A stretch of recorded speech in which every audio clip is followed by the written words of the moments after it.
콜이란 책을 지은 로이드 로즈 콜이란 작가가 있습니다. 이 로이드 로즈 콜은 그의 책에서 이렇게 말을 합니다. 화해는 인간의 기술이 아니다. 화해는 하나님의 예술이다. 우리는 도구일 뿐이고 예술가는 하나님이시다. 결국 이 말 속에 화해라는 것은 사람의 힘으로, 사람의 능력으로, 사람의 지혜로 이루어지는 것이 아니다는 것을 우리에게 이야기를 하고 있습니다.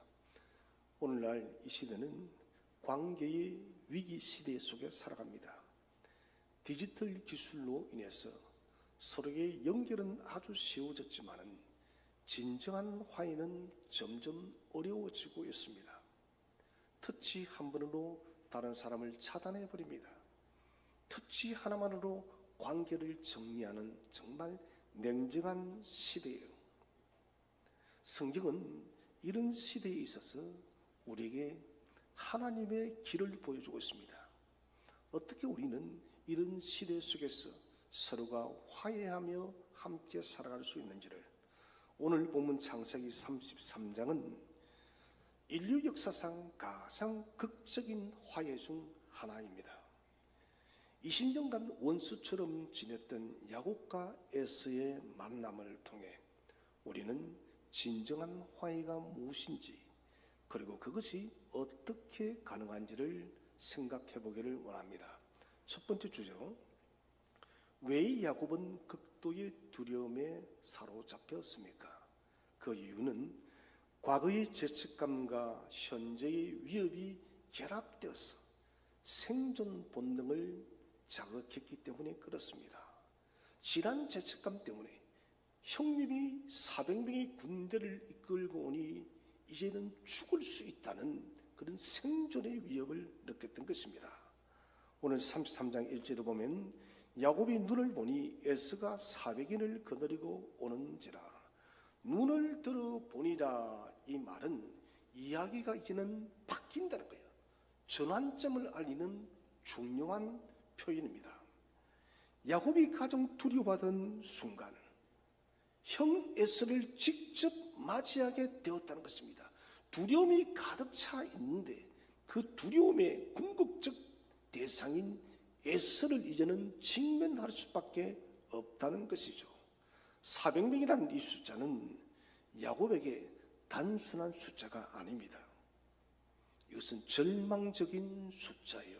왜냐하면 이 당시 고대 근동사에서 400명이 어떤 의미를 가지냐면은 작은 왕국 수준의 세력입니다.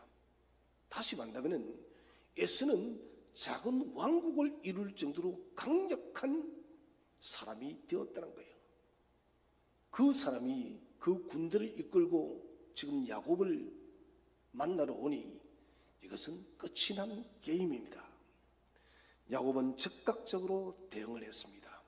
생존 본능을 따라서 그는 어떻게 개선을 하냐면은 우리 한번 성경을 읽어보도록 하겠습니다. 자, 33장 1절 2절을 한번 읽어보겠습니다. 시작. 야곱이 눈을 들어보니 에서가 400명의 장정을 거느리고 오고 있는지라. 그의 자식들을 나누어 레아와 라헬과 두 여종에게 맡기고 여종들과 그들의 자식들은 앞에 두고 레아와 그의 자식들은 다음에 두고 라헬과 요셉은 뒤에 두고. 자, 자식들을 나누고 있습니다. 여종과 그 자녀들을 맨 앞에 두고 레아와 자녀들을 그 뒤에 두고, 그리고 라헬과 요셉을 맨 마지막에 두게 됐습니다. 이 배치는 야곱의 그 지혜, 전략적 지혜입니다. 동시에 어떤 어둠의 그림자가 있냐면은 그의 내면 깊이 자리 잡고 있는 편애의 그림자가 똑같이 나타납니다. 여러분 가만히 보십시오. 순서가 여종과 그 자녀들, 그 다음에 레아와 자녀들, 그 다음 마지막으로 라헬과 요셉입니다. 다시 말한다면 야곱이 살아가는 순서대로 배치를 했다는 것입니다. 여종들은 별로 관계가 없으니까 제일 앞에 두고, 그 다음에 두 번째로 사랑하는 레아, 마지막으로 가장 아끼는 라헬과 요셉은 제일 마지막에 배치했다는 것입니다. 야곱의 집안은 항상 사랑과 미움, 선택과 배제라는 이 긴장이 이 가정에 있었던 것이에요. 자, 그런데 이 배치를 생각해 보면 분명히 이 야곱은 또다시 잠깨를 부리지 않겠는가 하는 생각이 들어집니다. 그런데 극적인 전환이 3절에서 나타나고 있습니다. 우리 3절을 함께 한번 읽어보겠습니다. 시작. 자기는 그들 앞에서 나아가되 몸을 7번 땅에 굽히며 그의 형 에서에게 가까이 가니. 평상시에 야곱이 아닙니다. 맨 앞에 여종의 자녀들을 세웠지만은 야곱이 더 이상 뒤에 숨지 않고 맨 앞에 섰습니다. 이것은 야곱의 인생에서는 도무지 생각할 수 없는 일이에요. 야곱의 어떤 평상적 생각으로는 할 수 없는 일인데, 그런데 이 야곱이 웬일인지 가장 앞에 서서 7번 땅에 굽히며 형 에서에게 가까이 갔다. 여러분, 이 일이 가능했던 것은 야복강에서 만난 하나님이었습니다. 밤이 맞도록 야곱은 하나님과 씨름을 하고 이스라엘이라는 새로운 이름을 그는 얻게 되어졌다는 것입니다. 이스라엘이라는 새 이름이 그에게 주어지자 그의 삶이 달라졌던 것이에요. 이전에 야곱은 떠났고 이제는 하나님과 겨루어 이겼다는 새로운 영적 존재로 그는 거듭났다는 것입니다. 그래서 그는 자신이 가장 아끼는 존재들을 뒤에 세우고 스스로 위험을 감수하면서 제일 앞으로 갔다는 것입니다. 그리고 그가 에서를 만날 때에 어떻게 행동을 했는가? 7번 절을 했습니다. 자, 엎드려 절하다는 말은 히브리로 샤하라는 말을 쓰고, 이 샤하와 세파팜 7번 이것이 결합되어 있습니다. 그러면은 7번 엎드려 절하다는 것은 무슨 말이냐? 전적인 복종을 의미합니다. 7번 엎드려 절했다는 것은 형님, 나는 당신에게 이제는 전적인 복종을 하겠다는 것이에요. 실제 역사적으로 우리가 살펴보면 주전 14세기경에 아마르라는 서신이 편지가 있습니다. 이 편지를 보면은 봉신이, 다른 나라에 의하면 신하죠. 봉신이 종주국에게, 자기 나라를 지배하고 있는 그 종주국 왕에게 충성을 표시할 때 이렇게 했답니다. 나는 당신의 발 앞에 7번 엎드립니다. 이렇게 중얼거리면서 봉신이 종주국 왕 앞에서 할 때 하는 말이 바로 7번 절하며 엎드리는 것이었어요. 오늘 그래서 야곱의 7번 이 절은 가족 간의 단순한 인사가 아니다는 것입니다. 신하가 왕에게 올리는 최고 수준의 복종이 바로 7번 엎드려 절한다는 것이에요. 자, 그런데 이 행동에는 놀라운 반전이 숨어 있습니다. 이삭이 야곱에게 내린 축복 중 하나는 창세기 27장 29절에 민족들이 네게 절하고 네 어머니의 아들들이 네게 절하리라, 이렇게 분명히 약속이 되어 있습니다. 그런데 지금 야곱은 오히려 그 예언적 축복을 뒤집어서 형님에게 하고 있습니다.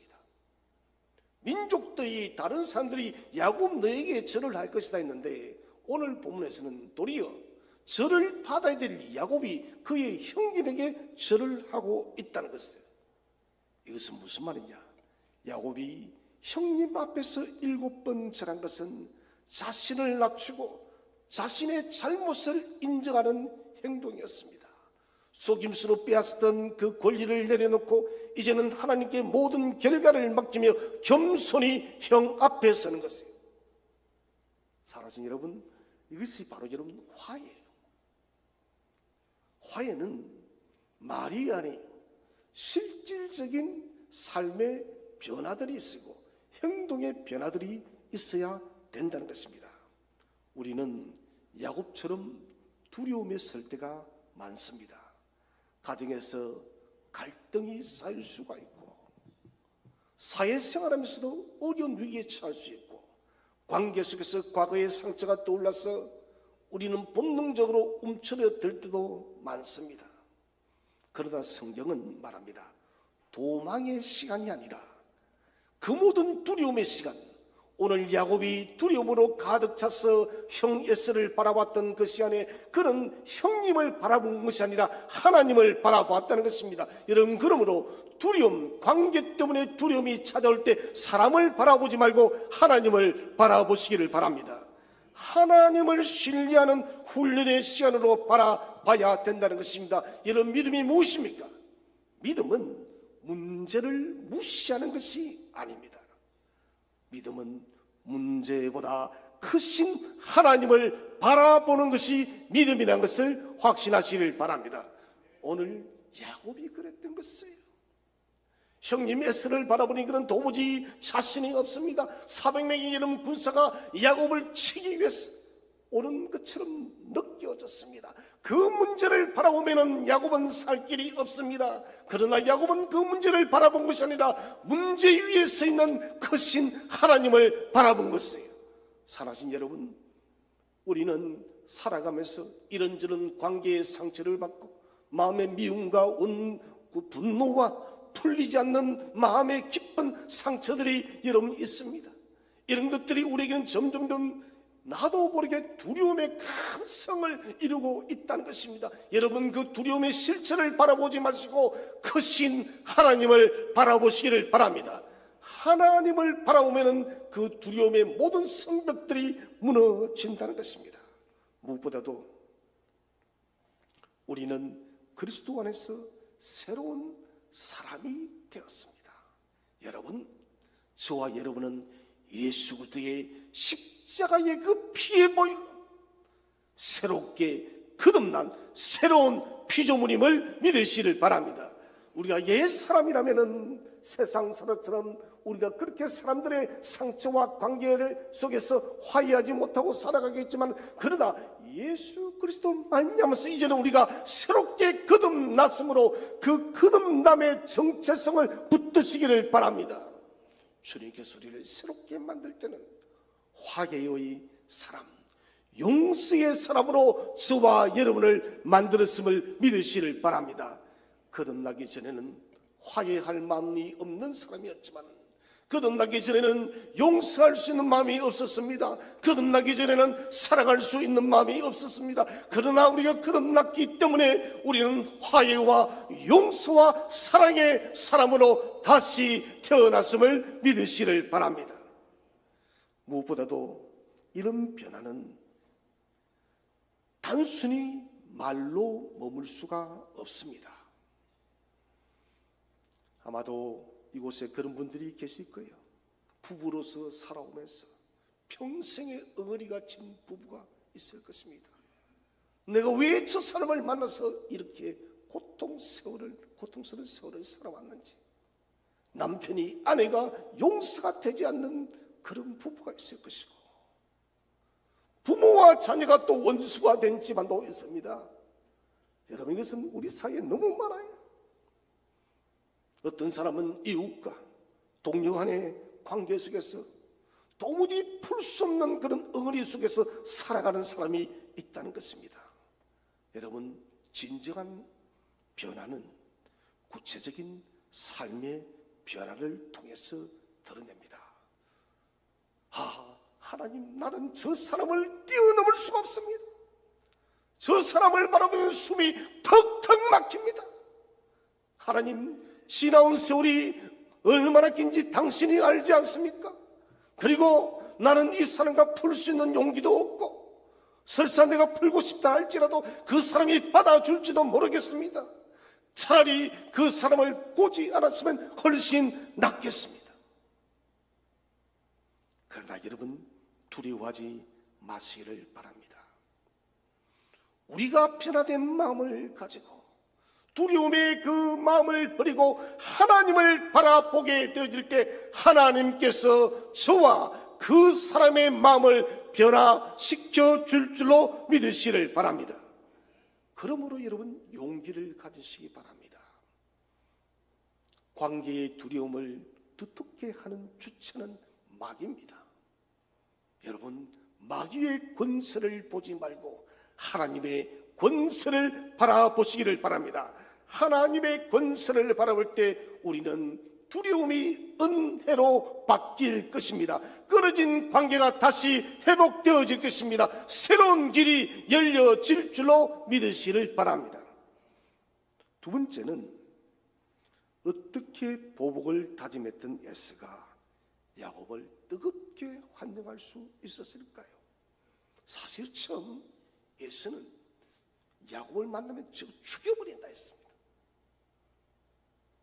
여러분, 야곱은 사실 인간적으로 사기꾼이에요.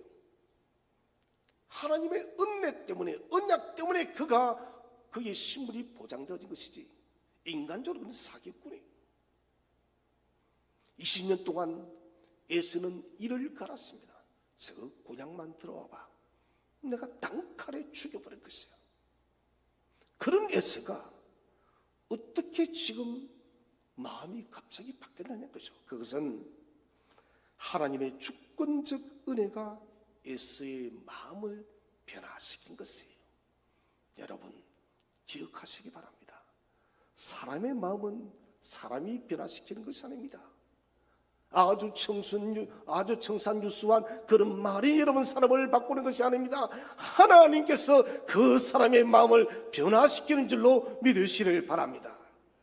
에스가 야곱을 만나는 장면은 구약 전체에서 가장 극적인 화해의 순간 중에 하나입니다. 본문은 6개의 동사를 배치하고 있습니다. 자, 우리 한번 성경을 한번 다시 읽어봤으면 좋겠습니다. 4절을 읽어보도록 하겠습니다. 4절 시작. 에서가 달려와서 그를 맞이하여 안고 목을 어긋맞추어 그와 입맞추고 서로 우니라. 이 짧은 4절에 중요한 동사들이 나와요. 달려왔어, 맞이하고, 안고, 목을 붙들고, 입맞추고, 피차오르다. 6가지의 강력한 이 동사가 에서와 야곱의 화해가 참되다는 것을 우리에게 말하고 있습니다. 이 동작들을 보시면은 에서의 여러분 감정이 폭발하고 있습니다. 이 감정이 분노의 감정이 아니에요.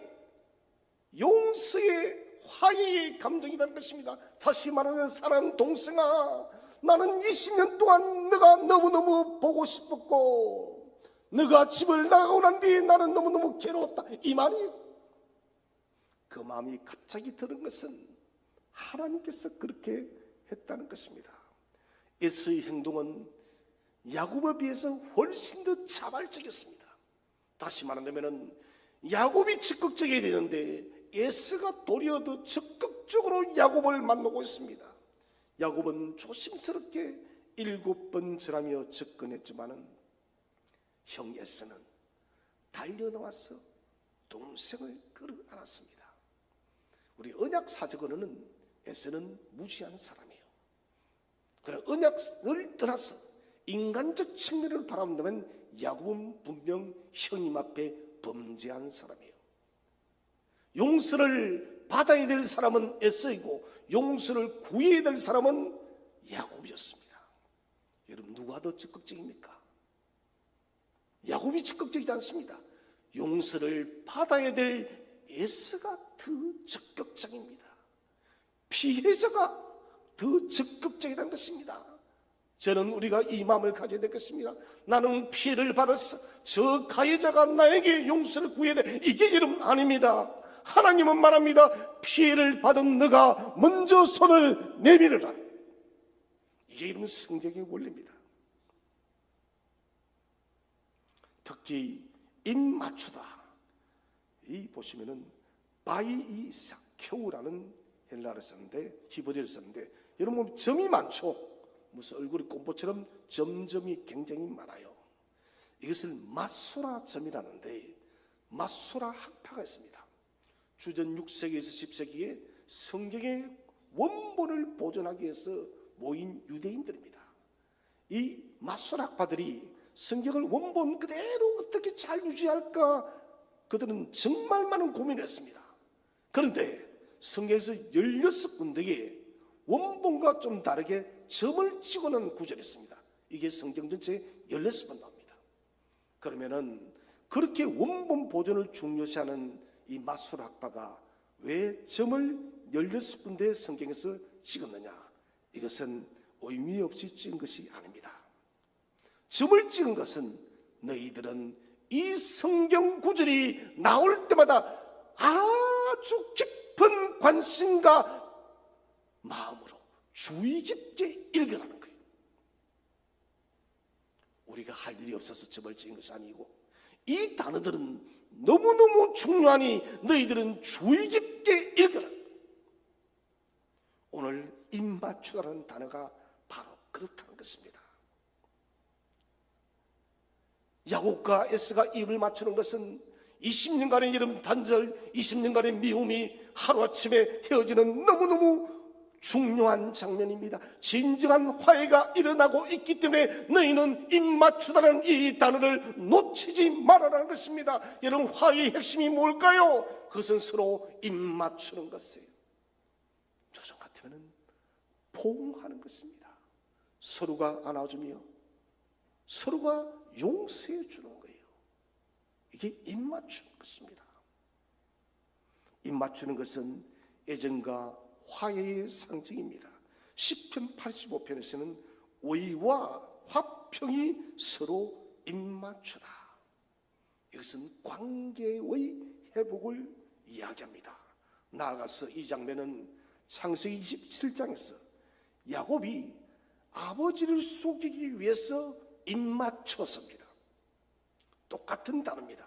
그런데 오늘 입맞추다는 것은 상황이 완전히 다릅니다. 야곱은 20년 전에 아버지와 입맞출 때는 속임수로 입을 맞추었지만은 이제는 하나님의 은혜 안에서 회복과 회개의 입맞춤을 맞춘 것입니다. 사랑하는 여러분, 거짓의 입맞춤을 버리고 참된 회개와 참된 화해와 참된 용서의 입맞춤으로 다른 사람의 손을 잡아 주시기를 바랍니다. 이게 여러분 성도예요, 성도. 성경은 에스가 어떻게 이렇게 갑자기 마음이 바뀌었는지 설명을 하지 않습니다. 그냥 침묵합니다. 창세기에서는 야곱의 심리는 아주 세밀하게 묘사하고 있는데 에스의 심리는 기록하지 않습니다. 그냥 이 사람이 달려와서 갑작스럽게 보복하려고 하다가 도리어 화해를 하는 것이에요. 그러면은 왜 침묵 자체가 메시지일까요? 이것은 화해의 근본 원인은 사람의 힘이 아니라 하나님의 주권적 역사라는 거예요. 하나님께서 성경에서 침묵시킨 것은 이거 내가 에스의 마음을 만들 테니 걱정하지 말라는 거예요. 그의 삼촌 라반도 복수하려고 죽이려고 쫓아왔을 때 하나님이 라반을 바꾸었습니다. 여러분, 그렇습니다. 우리가 화해하기 원하는 사람의 마음, 우리가 먼저 마음문을 열 때 하나님께서 그 사람의 마음을 변화시킬 줄로 믿으시길 바랍니다. 그러므로 여러분, 염려하지 마세요. 잠언 16장 7절을 함께 한번 읽어보겠습니다. 시작.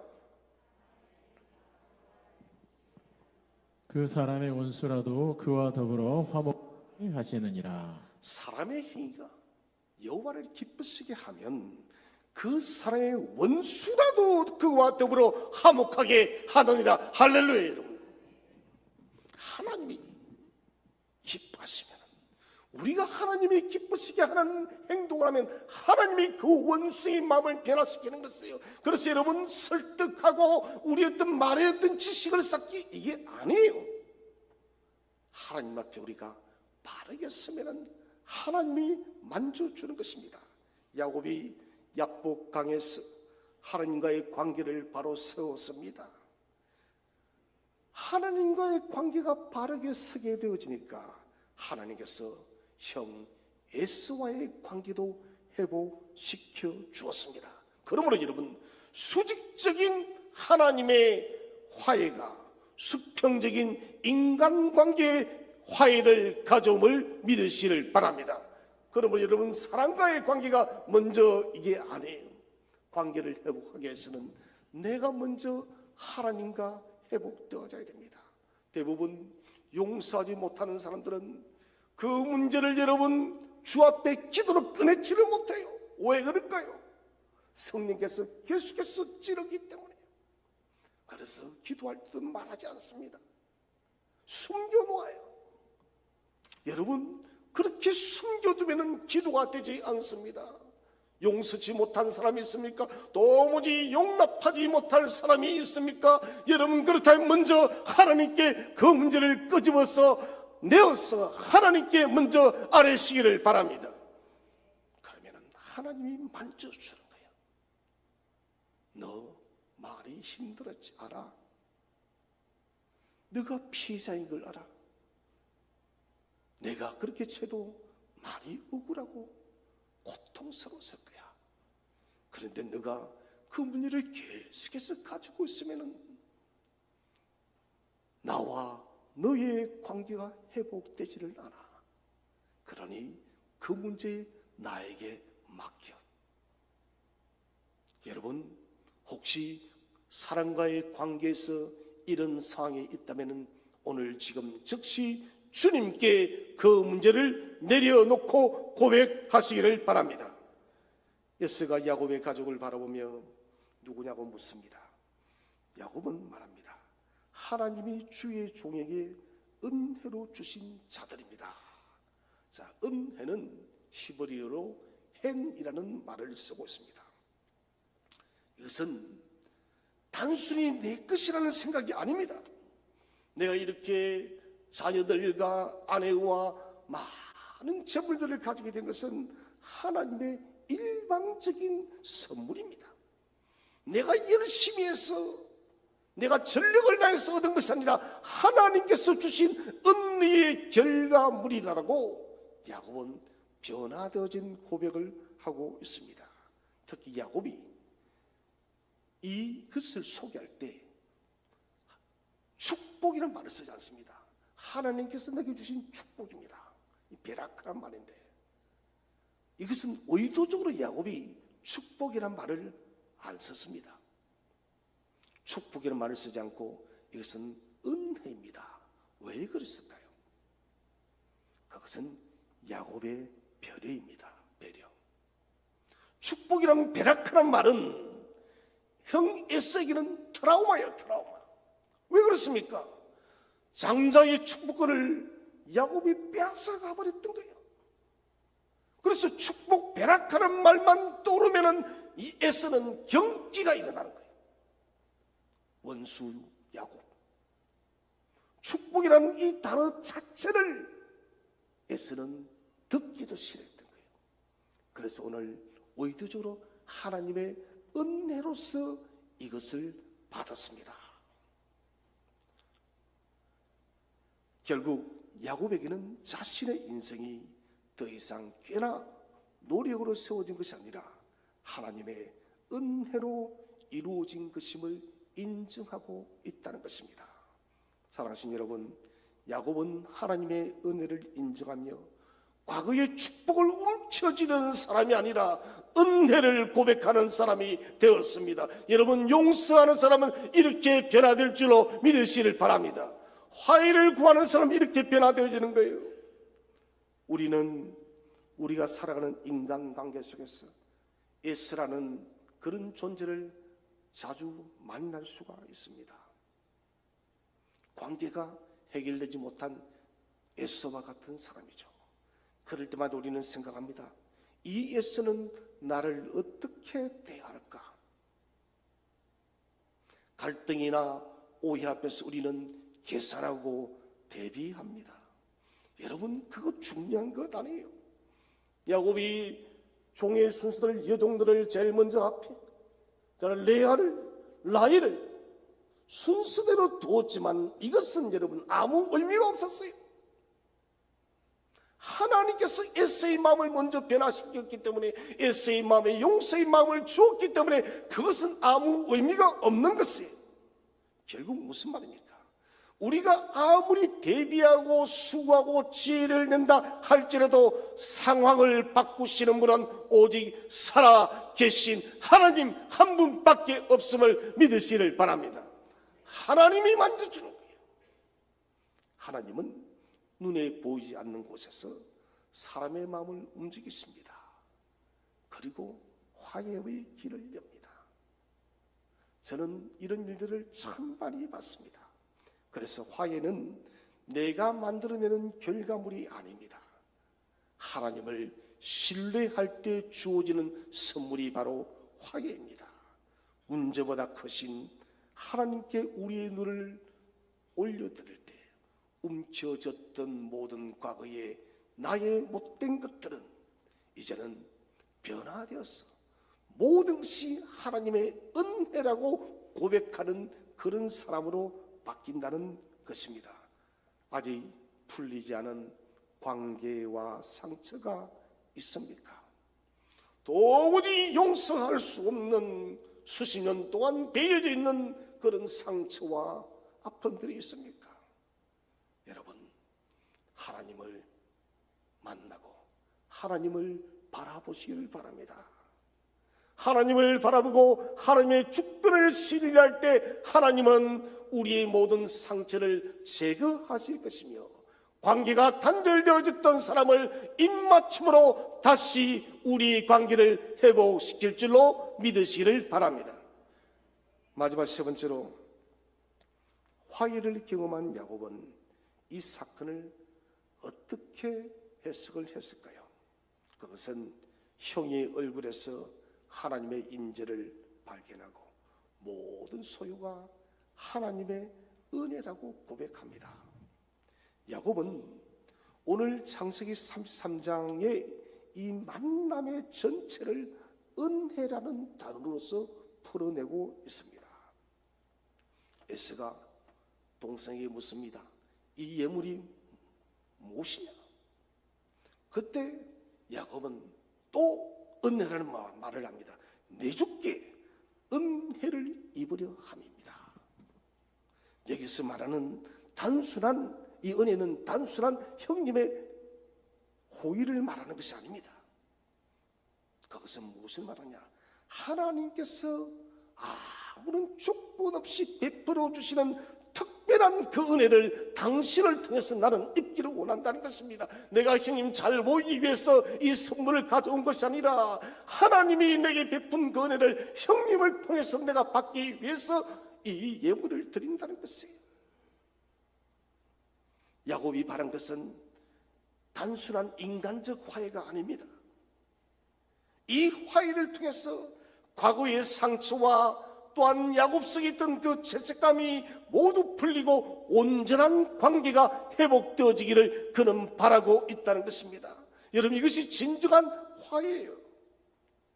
더 이상 그는 자신의 재산과 오늘의 화해를 자기의 노력으로 접근하지 않습니다.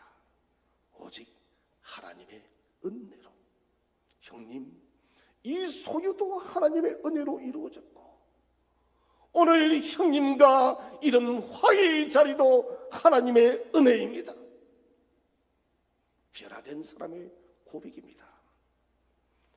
여기에서 두 형제의 말이 아주 흥미롭게 대조가 되어지고 있습니다. 자, 한번 우리 성경을 읽어보겠습니다. 9절, 10절을 함께 한번 읽어보겠습니다. 9절, 10절 시작. 에서가 이르되 내 동생아 내게 있는 것이 족하니 내 소유는 내게 두라. 야곱이 이르되 그렇지 아니하니이다. 내가 형님의 눈앞에서 은혜를 입었사오면 청하건대 내 손에서 이 예물을 받으소서. 내가 형님의 얼굴을 배운즉 하나님의 얼굴을 본 것 같사오며 형님도 나를 기뻐하심이니이다. 아멘. 이 보면 에서와 야곱이 말하는 것이 차이가 있어요. 에서는 예시 리 라브, 이 말은 내게 많다는 것이에요. 소유가 많다. 양적인 풍요를 에서는 말을 하고 있고 야곱은 예시 리콜 이 말을 씁니다. 이 말은 내게 모든 것이 있다. 이것은 질적인 충족입니다. 에서는 양적인 충족을 말한다면은 야곱은 반대로 질적인 충족입니다. 왜 그는 질적인 충족을 말하냐면은 하나님 안에서 모든 것이 만족스럽다는 것입니다. 사랑하신 여러분, 하나님의 은혜를 잊게 되어지면은 하나님께서 모든 것이 만족이 됨을 믿으시길 바랍니다. 하나님이 우리에게 만족이 되어지면은 우리는 여러분 용서를 구하는 용기를 낼 수가 있다는 거예요. 오늘 야곱이 그랬습니다. 하나님이 자신의 모든 만족이었기 때문에 그는 형 에서를 더 이상 두려워하지 않고 화이의 손을 그가 내밀었다는 것입니다. 에서는 내게 소유가 많다, 가진 것이 얼마나 많은지를 말합니다. 그러나 야곱은 내게 모든 것이 있다, 이것은 하나님 안에서 이미 충분하다는 것입니다. 에서는 양적인 풍요를 자랑했지만 야곱은 하나님이 함께 하시기 때문에 나는 더 이상 어떤 것도 필요 없습니다. 쉽게 말해서 시편 23편 말씀처럼 여호와는 나의 목자시니 내게 부족함이 없으리로다, 이를 믿으십니까? 하나님이 함께 하시기 때문에 더 이상 부족함이 없는 거예요. 야곱은 에서의 얼굴을 보며 이렇게 말합니다. 형님의 얼굴을 배운 적, 누구의 얼굴을 배운다고요? 하나님의 얼굴을 본 것 같습니다. 얼굴은 단순한 겉모습이 아닙니다. 그 사람의 존재를 말합니다. 그리고 그 얼굴은 마음이 상대방에게 열려 있다는 것을 얼굴이랍니다. 얼굴을 본다, 곧 그 사람의 인격을 보고 상대방에게 전적으로 마음이 오픈되어져 있는 것이에요.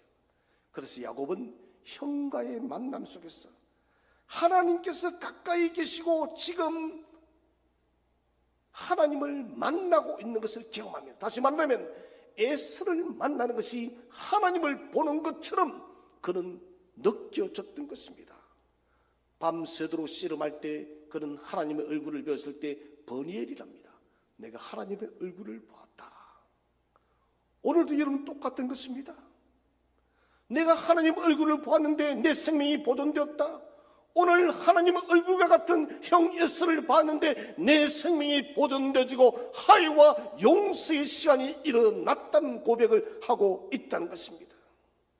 여러분, 이것은 순서가 있어요. 하나님과의 수직적인 나와의 관계가 회복되어지면 사람과 사람의 수평적인 관계가 해결될 줄로 믿으시길 바랍니다. 그리고 야곱은 이 만남을 또 하나 더 제사의 언어로 설명하고 있습니다. 그는 말합니다. 형님도 나를 기뻐하셨다. 이 기뻐하다는 하나님께서 제물로 받을 때 쓰이는 표현입니다. 에스가 자신의 선물을 받아들일 것은 야곱은 하나님께 제사를 드린 것처럼 오늘 형 에서에게 이 예물을 드리고 있다는 것입니다. 그래서 예물은 단순한 선물이 아니라 화해와 회복을 보여주는 제사의 상징을 이야기하고 있다는 것입니다. 33장 11절에서 야곱은 자신이 준비한 예물을 나의 축복이랍니다. 비록 같이 나의 축복입니다. 이 표현은 특별한 의미를 가지고 있습니다. 좀 전에 말했다시피 20년 전 야곱이 형 에서를 통해서 빼앗은 것이 바로 베라카 축복이었습니다. 그런데 이제는 나의 축복을 당신께 드린다는 것은 무슨 말입니까? 형님, 내가 20년 전 형님에게 탈취받던 그 복을 내가 내어놓습니다. 내가 하나님으로부터 받아 누리는 이 복을 이제는 형님도 함께 같이 누리기를 원합니다. 여러분, 이게 화해예요. 이게 여러분 용서예요. 야곱은 더 이상 그 복을 자신만 가지는 것이 아니라 형님, 나의 축복, 내가 받았던 복을 당신도 함께 누려 주십시오. 이것은 이런 말이 달려 있습니다. 형, 내가 빼앗은 것이 아니야. 결국은 하나님이 주신 은혜였어. 이 의미가 깔려있다는 것입니다. 그래서 야곱은 이제는 그 은혜를 형과 함께 나누고 싶어하는 것입니다. 야곱은 자신의 과거를 은혜 안에서 다시 해석하고 있고 그 고백을 행동으로 드러내어서 에서와의 관계를 회복하고 있습니다. 오늘 야곱에게 있어서 화해는 단순한 형제 간의 상봉이 아닙니다. 하나님의 인재가 드러나는 예배적 사건입니다. 과거의 잘못이 은혜 안에서 새롭게 재배치되어지는 너무너무 중요한 순간입니다. 우리 삶에서 두려움은 언제나 먼저 부딪히는 벽입니다. 야곱이 에서를 만났을 때 떨렸던 것처럼 우리도 과거의 잘못이나 현재의 그 두려움 앞에서 숨고 싶어집니다. 그러나 여러분, 두려우면 감출수록 더욱더 커집니다. 하나님 앞에 내어놓고 하나님, 이 두려움의 실체를 주님이 만져주시고 이제는 이 두려움을 제거하시고 두려움의 본질인 그 사람과의 관계를 하나님 회복시켜 주옵소서. 그럴 때 여러분, 우리는 야곱이 형 에서의 얼굴을 보았을 때 하나님의 얼굴을 보았듯이 우리도 여러분 용서하고 화해하는 그 사람의 얼굴이 하나님의 얼굴처럼 보일 줄로 믿으시를 바랍니다. 이게 이런 용서입니다. 살아신 성도 여러분, 여전히 마음에 걸리는 인간관계가 있습니까? 아직 풀지 못한 갈등이나 용서하지 못한 상처가 있습니까? 하나님께서 먼저 길을 열어주십니다. 우리의 몫은 겸손히 한 걸음을 내딛는 것입니다. 하나님 안에서 먼저 정리하시고 정리되어진 것을 가지고 그 사람 앞으로 나아가시기를 바랍니다. 그때 하나님은 길을 열어주실 것이고 깨어진 관계를 다시 회복시켜 주실 것입니다. 이런 용서와 화해를 가정과 직장과 이웃과 교회 속에서 참으로 마음껏 받아 누리는 행복한 그리스도인들이 되시기를 주의 이름으로 축원드립니다.